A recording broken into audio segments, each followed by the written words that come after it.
Hello नमस्कार साथियों, मैं मनीष यादव एक बार फिर हूँ आपके साथ एक नया वीडियो लेकर। आज की इस वीडियो में हम जानेंगे छत्रपति साहू जी महाराज विश्वविद्यालय कानपुर में जिन छात्रों को प्रमोट किया जाना है उनके लिए दिशा निर्देश जारी किए गए हैं। तो क्या कुछ है पूरी अपडेट आज की इस वीडियो में। आप लोग एक ये खबर देख पा रहे होंगे, एक जो पत्र है ये प्रमोट के संबंध में जारी किया गया है। इसमें लिखा है उत्तर प्रदेश में उच्च शिक्षा विभाग के अधीन स्थापित विश्वविद्यालयों में अध्ययन अध्यापन का कार्य कोविड-19 महामारी के कारण प्रभावित हुआ है। देखो, पूरा लेटर मैं आपको नहीं पढ़ के सुनाऊंगा, सिर्फ आपके काम की बात बताऊंगा कि जो आपके लिए उपयोगी है। कैलेंडर के अनुसार शिक्षण कार्य कराए जाने तथा छात्रों के ज्ञान का मूल्यांकन हेतु सेमेस्टर एवं वार्षिक परीक्षाएं संपन्न नहीं कराई जा सकी हैं। और इस स्थिति को देखते हुए जो आपके या फिर आप सेमेस्टर में हैं या फिर आपकी वार्षिक परीक्षाएं होती हैं, तो पूरी तरीके से इन दोनों परीक्षाओं के लिए आज का ये वीडियो रहने वाला है। देखिए, कुछ विश्वविद्यालयों में दोनों ही पद्धतियां प्रचलन में हैं, अर्थात कुछ पाठ्यक्रम सेमेस्टर प्रणाली में हैं और कुछ पाठ्यक्रम जो हैं वो वार्षिक प्रणाली के अंतर्गत संचालित किए जा रहे हैं। राज्य के कतिपय विश्वविद्यालयों द्वारा विषम सेमेस्टर की परीक्षाएं या तो संपादित हो चुकी हैं अथवा उनकी प्रक्रिया चल रही थी। वार्षिक परीक्षा के अंतर्गत संचालित पाठ्यक्रमों में अधिकतर विश्वविद्यालयों के आंतरिक मूल्यांकन की व्यवस्था नहीं है एवं उक्त पाठ्यक्रमों में छात्रों के मूल्यांकन का आधार वार्षिक परीक्षा है। अतः ऐसे छात्रों को प्रोन्नत किए जाने का कोई भी आधार उपलब्ध नहीं है। यानी कि जहाँ भी या तो जैसे मान लीजिए कुछ ऐसे कोर्स हैं जिनमें प्रैक्टिकल नहीं होते हैं, तो ऐसे छात्रों को प्रमोट किए जाने का कोई भी आधार नहीं है, तो उनकी परीक्षाएं कराई जाएंगी। अब देखिए, सबसे पहले हम लोग बात करते हैं सेमेस्टर पद्धति के बारे में।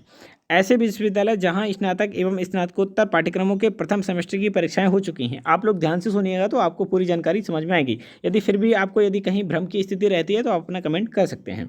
तथा द्वितीय सेमेस्टर की जो परीक्षाएं हैं वो संपन्न नहीं हुई हैं, वहाँ उनके प्रथम सेमेस्टर के अंकों के आधार पर उनके द्वितीय सेमेस्टर के परिणाम अथवा अंक निर्धारित होंगे। दूसरा पॉइंट कहता है कि तृतीय या फिर विषम सेमेस्टर की परीक्षाएं हो चुकी हैं तथा चतुर्थ सेमेस्टर की परीक्षाएं संपन्न नहीं हुई हैं, वहां तृतीय या विषम सेमेस्टर के अंकों के आधार पर उनके चतुर्थ सेमेस्टर के परिणाम तथा अंक निर्धारित होंगे। स्नातक तथा स्नातकोत्तर पाठ्यक्रमों के अंतिम सेमेस्टर की परीक्षाएं निम्नांकित पाठ्यक्रम के अनुसार कराई जाएंगी। समस्त परीक्षाएं 13 अगस्त 2020 तक संपन्न करा ली जाएँ। परीक्षा प्रणाली का सरलीकरण कुछ इस प्रकार किया जाएगा कि एक विषय के सभी प्रश्न पत्रों को सम्मिलित करते हुए एक ही प्रश्न पत्र तैयार किया जाए तथा बहुविकल्पी प्रश्नों को जो OMR आधारित परीक्षा प्रणाली है वो अपनाई जाए। इसके माध्यम से आपकी परीक्षाएं होंगी। मैंने सुबह के वीडियो में भी आपको बताया था। प्रायोगिक परीक्षाओं के अंकों का निर्धारण लिखित परीक्षा के अंकों के आधार पर किया जाए तथा मौखिक परीक्षा को आवश्यकता अनुसार ऑनलाइन संपन्न कराई जा सकती हैं यदि यूनिवर्सिटी चाहती है तो।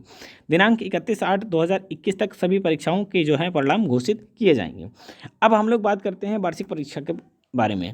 ऐसे विश्वविद्यालय जहां स्नातक तथा स्नातकोत्तर पाठ्यक्रमों के प्रथम वर्ष की परीक्षाएं संपन्न नहीं हुई हैं, वहां ऐसे छात्रों को द्वितीय वर्ष में प्रोन्नत कर दिया जाएगा तथा उनकी आगामी द्वितीय वर्ष की परीक्षा अंकों के आधार पर उनके प्रथम वर्ष का परीक्षा परिणाम निर्धारित होगा।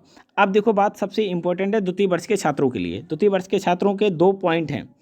पहला पॉइंट क्या कहता है, ऐसे विश्वविद्यालय जहां 2020 की प्रथम वर्ष की परीक्षाएं हुई थी, 2020 में जिनकी परीक्षाएं हो गई थी, वहां प्रथम वर्ष के अंकों के आधार पर द्वितीय वर्ष के परीक्षा परिणाम तथा अंक निर्धारित किए जाएंगे और तृतीय वर्ष में उन्हें प्रोन्नत कर दिया जाएगा। यानी कि जिनकी परीक्षाएं हो चुकी थी प्रथम वर्ष में, उनको तो प्रमोशन मिल जाएगा। दूसरा पॉइंट है कि ऐसे विश्वविद्यालय जहां 2020 में प्रथम वर्ष की परीक्षाएं नहीं हुई थी, उनके लिए द्वितीय वर्ष की परीक्षाएं कराई जाएंगी और परीक्षा परिणाम के अनुसार, यानी कि आपका द्वितीय वर्ष का जो परीक्षा होगी वो आपकी परीक्षा होंगी, उसके बाद तृतीय वर्ष में प्रवेश दिया जाएगा। तृतीय वर्ष, अब ये देखो तृतीय वर्ष वालों के बारे में है कि अंतिम वर्ष की परीक्षाओं के निम्नांकित कार्यक्रम के अनुसार कराई जाएंगी। सभी परीक्षाएं 13 अगस्त 2021 तक संपन्न करा ली जाएं। परीक्षा प्रणाली का सरलीकरण इस प्रकार किया जाएगा कि एक विषय के सभी प्रश्न पत्रों को सम्मिलित करते हुए एक ही प्रश्न पत्र तैयार किया जाए तथा बहुविकल्पी प्रश्नों को OMR आधारित परीक्षा प्रणाली, जैसे मान लीजिए एक विषय के सभी प्रश्न पत्रों का मतलब ये है कि जैसे मान लीजिए एक विषय में आपके 3 पेपर होते हैं, तो सबको एक साथ ले लिया जाएगा। दूसरा पॉइंट है प्रायोगिक परीक्षाओं में अंकों का निर्धारण लिखित परीक्षा के आधार पर किया जाए तथा मौखिक परीक्षा को आवश्यकता अनुसार ऑनलाइन संपन्न कराया जाए। अगला है स्नातकोत्तर पूर्वार्ध के छात्रों को उत्तरार्ध में प्रोन्नत किया जाएगा, यानी कि जो फाइनल में है उनको प्रथम वर्ष में प्रमोट कर दिया जाएगा, जबकि 2022 में जो आपके फाइनल वाले हैं उनकी परीक्षाएं होंगी। जैसे मान लीजिए आप अगर MCOM कर रहे हैं तो MCOM प्रथम वर्ष में हैं आप, तो आपको प्रोन्नत कर दिया जाएगा और यदि फिर जो आपके फाइनल में अंक आएंगे वही आपको प्रथम वर्ष में ले लिए जाएंगे। और तो कुछ नहीं है, बस 13 अगस्त तक आपकी परीक्षाएं हैं इसके संबंध में, और आपके प्रैक्टिकल के बारे में बताया गया है। अब सबसे इम्पोर्टेंट आप पढ़ लीजिए, उपयुक्त जितनी भी बातें लिखी हैं ये विश्वविद्यालयों को परीक्षाओं को संपन्न कराए जाने हेतु अथवा छात्रों को अग्रतर कक्षाओं में प्रोन्नत किए जाने के संबंध में निर्धारित कैलेंडर के अनुसार कार्रवाई विश्वविद्यालयों की स्वायत्तता को ध्यान में रखते हुए अपनी परिस्थिति एवं छात्रों की आवश्यकताओं के परिप्रेक्ष्य में विश्वविद्यालय की जो परिनियमावली के दृष्टिगत कार्य परिषद सक्षम प्राधिकारी के स्तर से सम्यक विचार कर निर्णय लें, और तथा परीक्षा कार्यक्रम के साथ विश्वविद्यालय की कार्य योजना उच्च शिक्षा विभाग एवं परिषद को उपलब्ध कराया जाना सुनिश्चित कराई जाएगी। इसके अनुसार ही राज्य सरकार इस संबंध में यथोचित जो निर्देश जो हैं वो निर्गत किए जा सकेंगे। अब कुल मिला के बात ये है कि जो सेमेस्टर वाले छात्र हैं उनके लिए भी एक अलग अलग प्रकार से उन्होंने जारी किया है और वार्षिक परीक्षाओं के लिए अलग अलग से जारी किया है। आप देख लीजिए, यदि आप सेमेस्टर के हैं तो आपके लिए मैंने जानकारी दे दी है, और अगर वार्षिक परीक्षा से संबंधित है तो भी मैंने आपको जानकारी दे दी है। इसके बाद भी ये जो PDF है मैंने ये टेलीग्राम पे अपलोड कर दिया है, टेलीग्राम का लिंक आपको नीचे मिल जाएगा।